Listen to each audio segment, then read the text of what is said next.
था। आज मैंने ना पहले क्लीनिंग वगैरह की, नहाई, मशीन पहले ही लगा दी थी, कपड़े धुल गए थे, बस निकालने थे, नील वाले अलग करने थे और वैसे अलग।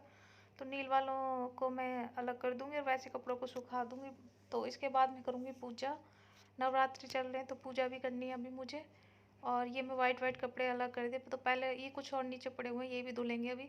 तो इनको मैं डाल दूंगी अभी और मशीन चला के छोड़ दूंगी और मेरे कपड़े धुल जाएंगे। तब तक मैं अपनी पूजा वगैरह कर लूँगी। और लंच भी बनाना है, तो लंच में देखूँगी क्या बनाऊँगी मैं, क्योंकि मेरे फास्ट है नवरात्रे का। तो देखती हूँ, मैं यहाँ पे मशीन ऑन करके चली जाऊँगी जब तक मेरा काम ख़त्म होगा, जब तक कपड़े धुल जाएंगे। और बाकी मेरा काम सारा हो चुका था, बस पूजा का और लंच का काम रह गया है। बस यही काम रह गया, क्लीनिंग वगैरह का, बच्चों को नहलाना और मेरा नहाना वगैरह सब कुछ हो चुका था।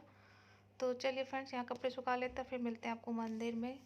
तो देखिए यहाँ पे मैं पूजा करने लगी थी और पूर्वी वीडियो मैंने कैमरा पकड़ा दिया था पूर्वी को वीडियो शूट करने के लिए, तो उस पर ना अच्छे से शूट नहीं करनी आती, तो ब्लर कर देती है कई बार, जगह जगह वो ब्लर सा कर देती है। यहाँ पे देखिए मैं जोत जला रही हूँ।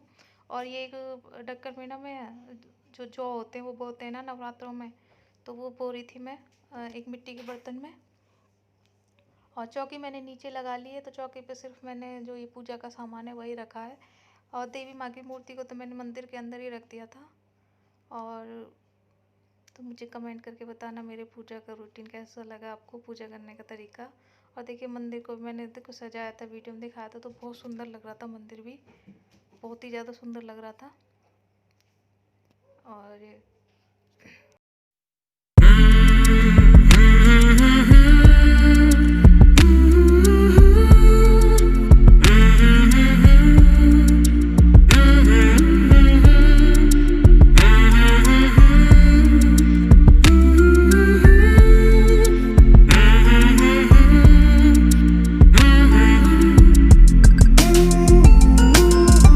उसके बाद मैं आ गई थी अपने लिए व्रत का खाना बनाने के लिए। तो आज व्रत के खाने में बना रही हूँ साबूदाने की खिचड़ी। और ये मूंगफली थी, मैंने ना इनको घी में ना भून लिया था और ये रख लिया। और घी में मैं घी में तड़का लगाऊंगी अब खिचड़ी में। तो ये ना मैंने जीरा डाल दिया इसमें, अपने घी में। और ये लहसुन और अदरक और हरी मिर्च है, ये कट कट किए हुए मैंने बारीक बारीक कट कर लिए थे, और ये डाल दूंगी मैं साथ के साथ तड़के में। ये हल्का सा इनको गोल्डन होने तक भून लूँगी मैं। और इसके बाद ये डाल दूंगी मैं कुछ कड़ी पत्ते। ये कड़ी पत्ते थे, मैंने धुल के रखे थे, अभी पेड़ से तोड़ के लाई थी मैं अभी जस्ट अभी। और इनको मैंने डाल दिया है और इनको भी भून लूँगी, हल्का सा भूनूँगी। और इसके बाद मैं डाल दूँगी इसमें ये आलू। और इनको भूनूंगी मैं जब तक ये पक नहीं जाते, तब तक भूनते रहेंगे। और साथ में इसमें मैं डाल दूंगी नमक। नमक से क्या है ना, जल्दी से पक जाते हैं। कोई वेजिटेबल हो, हम अगर उसमें पहले ही नमक डाल देते हैं उससे जल्दी पकती है नमक से। तो यहाँ पे मैं नमक डाल दूंगी। ये सेंधा नमक है जो व्रत में यूज करते हैं, वो वाला नमक है ये। और इसके बाद मैं इसको चला के और ढक के रख दूँगी जब तक हमारे जो आलू हैं ये जब तक सॉफ्ट नहीं हो जाते, तब तक इन्हें मैं पका लूँगी। और ये जो मैंने मूंगफली भूनी थी, इनको मैं ना ग्राइंड कर लूँगी। तो इनको ग्राइंड नहीं करना, मतलब बिल्कुल बारीक नहीं करना है, दरदरा सा रखना है एकदम से। आप चाहें तो इनामदस्ता में कूट भी सकते हैं इनको, और चाहे मिक्सी में इनको ग्रेट भी पीस भी सकते हैं। तो बिल्कुल एकदम से मेन नहीं करना, बिल्कुल बारीक नहीं करना, बस थोड़ी थोड़ी, बस मशीन को 2 से 3 बार चला दीजिए, वो सही से हो जाती है मूंगफली। और ये देखिए मैंने 4 से 5 घंटे के लिए 5 घंटे के लिए भिगोया था ये साबूदाना। ये फूल चुका था और अच्छी तरीके से मैंने धो लिया इसको 2-3 बार। और इसके बाद आलू गल चुके थे, तो फिर मैंने इसको साबूदाने को भी डाल दिया और मूंगफली को भी पीस लिया था मैंने। ये देखिए मूंगफली इस तरीके से रहनी चाहिए, दरदरी, बिल्कुल बारीक पेस्ट ना बनाए इनको, नहीं तो इतना टेस्ट नहीं आता है। जो दरदरी मूंगफली होती है उसका अलग ही टेस्ट आता है।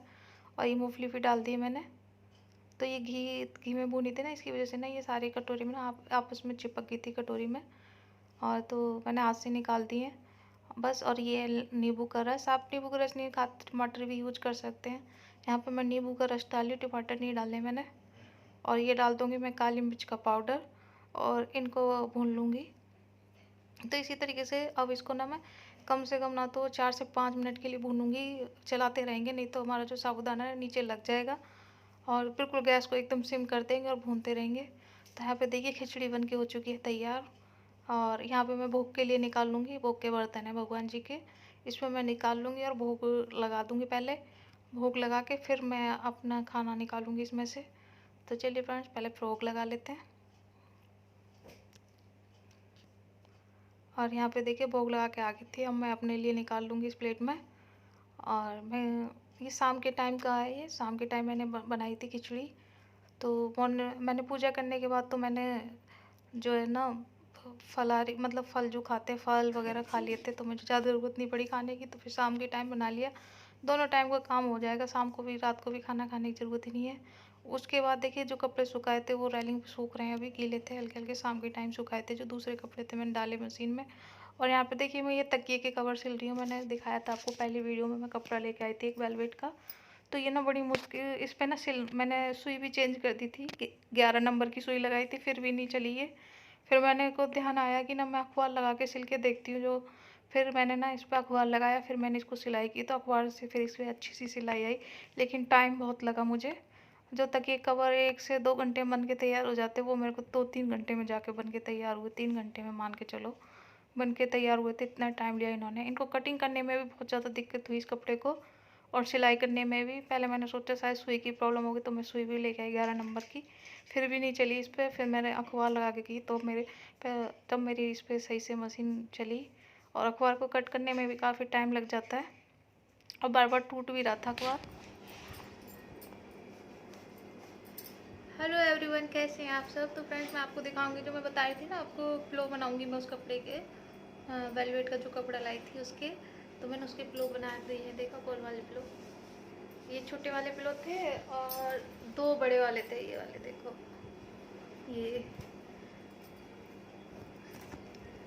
ये वाले 2 बड़े थे और 2 छोटे वाले थे। और इन पे ना मैंने इस तरीके से ना लैस लगाई हुई है, देखो दोनों तरफ को लगाई है ऐसे। तो मुझे बताना कैसी लग रही है लैस लगा के, ये पिलो कैसा लग रहा है। अच्छा लग रहा है तो प्लीज़ बताना मुझे। और सुबह से आप लोगों से बात भी नहीं हुई थी, तो सोचा अब बातें कर लूँ। और टाइम भी काफ़ी हो चुका है, अब सोने का टाइम हो चुका है। तो बस मैं यही काम करूँगी। एक थोड़े से बर्तन हैं किचन में पड़े हुए हैं, उनको क्लीन करूँगी। दूध वगैरह के बच्चों के बस वही बर्तन है, और वो क्लीन कर दूँगी। और वीडियो का भी एंड कर दूँगी मैं यहीं पे। तो मुझे कमेंट करके ज़रूर बताना कि मेरे प्लो कवर आपको कैसे लगे, अच्छे लग रहे तो प्लीज़ बताना ज़रूर। और देखो एक डॉल भी बनाई थी मैंने, ये ना बच्चों ने फाड़ दी सारी ना, इसकी सारी वुलन निकाल दी है। बड़ी सुंदर लगती थी जब बनाई थी मैंने सारी। देखो इसके ये फ्लोर वगैरह सब निकाल दिए, सारे में लगाए हुए थे मैंने। और ये कैप बनाया था इसका, अच्छी लग रही है। देखो पूर्वी ने तो इसकी आंखों में ना काजल लगाने के लिए ना अपना पेन घुमा दिया है, पेन लेके पेन घुमा दिया इसमें, इसके काजल लगा दिया आंखों में। तो चलिए फ्रेंड्स, बस यहीं पे इतनी बातें करूँगी अभी मैं आपसे, मिलूँगी आपसे थोड़ी देर में। पहले हम किचन वगैरह अपनी क्लीन कर लेते हैं। तो चलिए फ्रेंड्स, कमेंट करके जरूर बताना पिलो कवर कैसे लगे आपको। तो देखिए फ्रेंड्स, इस तरीके के बने थे ये प्लो कवर जो थे। प्लो नहीं बनाए मैंने, प्लो तो रेडीमेड थे, ये सिर्फ कवर बनाए मैंने। मेरे पास कवर भी थे, रेडीमेड में कवर भी लाई थी, लेकिन मेरा मन था कि ना मैं इस कलर के बनाऊं, अपनी पसंद से बनाऊं, क्योंकि मुझे आते थे बनाने। तो फिर क्या है, तो बना सकते अपनी पसंद से। तो इसलिए मैं कपड़े खरीद के लाई, और फिर मैंने अपनी पसंद से ही बनाया। तो और इसके बाद फिर मैं आ गई थी किचन में, जो थोड़े से बर्तन थे उनको वॉश कर लूँगी। और आज ना मैंने साड़ी डाली थी, आप सोच रहे हो साड़ी क्यों डाली, तो आज मैं कहीं गई हुई थी इन लॉज के यहाँ पे। तो उसके बाद वहाँ से आने के बाद फिर मैंने चेंज नहीं किया। फिर मैंने सोचा शाम को ही चेंज कर लूँगी, और बार बार क्या चेंज करूँगी। तो फिर मैं काम भी कुछ ज़्यादा नहीं था आज, तो सॉरी। तो फिर मैंने चेंज ही नहीं किया इसलिए। और ये थोड़े से बर्तन थे बिल्कुल, बस दूध के 2-3 ही बर्तन थे। एक बर्तन जो गर्म किया था, और 2 गिलास थे, बस यही बर्तन थे। और किचन मैंने पहले ही क्लीन कर दी थी, बर्तन वगैरह डाल सिंक में डाल दिए थे, और किचन कर दी थी एकदम से क्लीन। किचन क्लीन हो चुकी है। और इसके बाद मैं बस ये जो गैस के कपड़े वगैरह हैं इनको धुल दूँगी, और बस मेरा काम हो जाएगा फिनिश यहीं पे।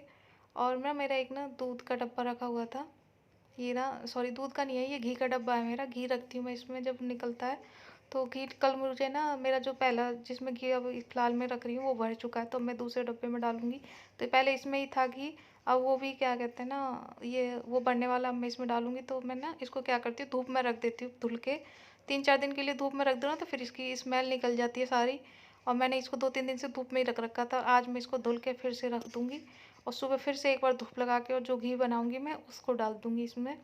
तो इसी तरीके से 2-3 बार धो दो तो फिर डब्बे में ना स्मेल नहीं रहती है बिल्कुल भी। और यहाँ पे ना मैं फ्रिज में से मलाई निकालनी है। देखो ये इस तरीके से मैं मलाई निकाल के फ्रीज़र में रख देती हूँ।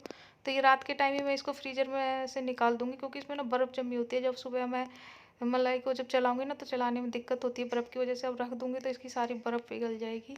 तो यहीं पे मैं वीडियो का भी एंड कर दूँगी। तो फ्रेंड्स, मुझे कमेंट करके ज़रूर बताना आज का ब्लॉग आपको कैसा लगा। थोड़ा भी अच्छा लगा हो तो प्लीज़ चैनल को लाइक कर देना और सब्सक्राइब कर देना। तो चलिए फ्रेंड्स, मिलते हैं नेक्स्ट ब्लॉग में, तब तक के लिए।